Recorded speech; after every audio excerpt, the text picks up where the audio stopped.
Hi everyone, this is Adam and I'm back with another Forge It tip.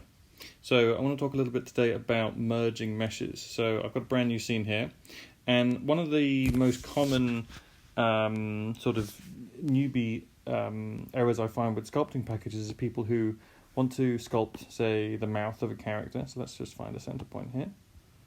Okay, and in order to sculpt their mouth, they'll start trying to make a mouth cavity. And this is fine, but you're going to find that you're going to be endlessly just sort of pushing in and pushing in and pushing in, and it's never quite the right shape. And it's just very fiddly, and you don't quite get the forms that you want.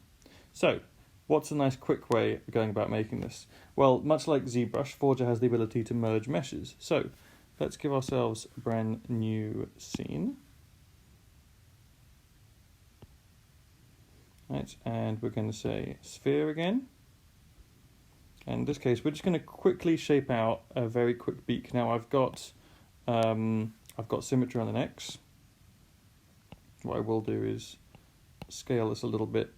First, I'm going to hit the transform tool. I'm just going to scale it down, and I'll go to the pull button. I scale it down because I like to have my brush size be able to be bigger than the sphere itself, and sometimes by default it's not quite that big. So let's just pull out a rough beak.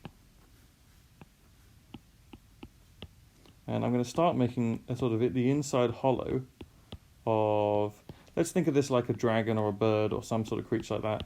I'm going to start making the inside hollow where the upper gums would be. Just a quick example, just nice and quick and rough. If you were going to paint in gums or something like that, they would eventually occur somewhere along here. But for now, I'm just going to try and create that cavity. Maybe bring this to a point. And then when I'm happy with it, I might create a little bit of the back of the throat. I need to create the lower jaw to go with it. So to do that, I'm going to duplicate my sphere by going to my object list, sliding the object to the right, to the left. No, don't want to delete. Sliding it to the left and hitting duplicate. Okay, so I'm now going to make a copy of it, which is listed below. What I can then do is go down to the transform tool again, this time select move, and I can move it down. Now I want to flip that upside down, so I'm going to go and hit the symmetry button up here, just under transform. I'm going to double tap that. Oh, hang on. I'm going to hold it, sorry. And I'm going to hit mirror, and I'm going to select mirror in Y. So it's just going to flip it upside down for me. Then I can scale it down to where I want it. And again, I can go back to my scaling button. I can rotate it. And I'm just going to very crudely pop it in position. Now already we can see I've started to create a mouth cavity back there, which is really useful. So what I'm going to do now is just shape this a little bit, depending on how I want it. And again, what I'm using here is I'm not quite using primitives, but close enough. I'm just blocking something very basic in to create the rough form of my mesh without having to pull and push every single shape. So I'm going to bring that in roughly, and then I'm just going to complete this off by adding a neck. So I'm going to go and add a new object, and I'm going to add a cylinder.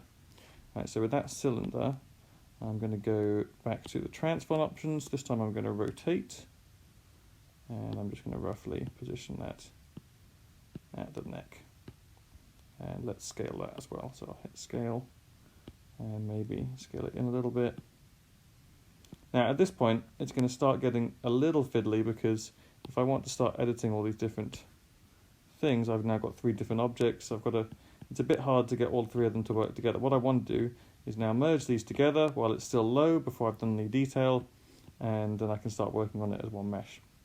So what I'm going to do is, back in the object outliner essentially on the left hand side, I'm going to, in the bottom left hand screen, you've got a plus symbol, and next to it you've got this merge button. So I'm going to hit the merge button, and then I'm going to select each one of these, and as I select them they get ticked.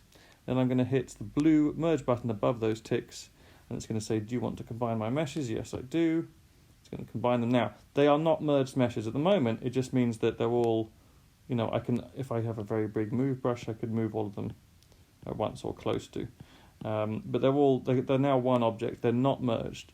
So what I'm going to do is, again, I'm going to select the little arrow next to my cylinder combined, And I'm going to go down to the remesh button. I'm not going to change the resolution. If you had a lot of detail in it, you could do that, but for now I'm just making the form. So I'm going to hit remesh. And what it's done is it's merged them, it's remeshed them together. If I can go down the bottom to the wireframe option, turn that on, you can see it's now one mesh. Okay, and what it's done is it's just given me a base mesh where a lot of this stuff is already plotted out. I've got my mouth cavity, I've got my basic form. You want to be wary because it's turned symmetry off. So I want to turn my symmetry back on. And now I've got a much better base mesh to start from. So I can turn my wireframe off. And at this point, you can subdivide maybe a couple of times. And now you have a really half decent base mesh to start carving away and sculpting your character. So there we go, quick little tip on how to make cavities, how to make basic forms without having to manually sculpt everything. Really quick, good way to block in a character when you start. Give it a go. Alrighty, thanks a lot.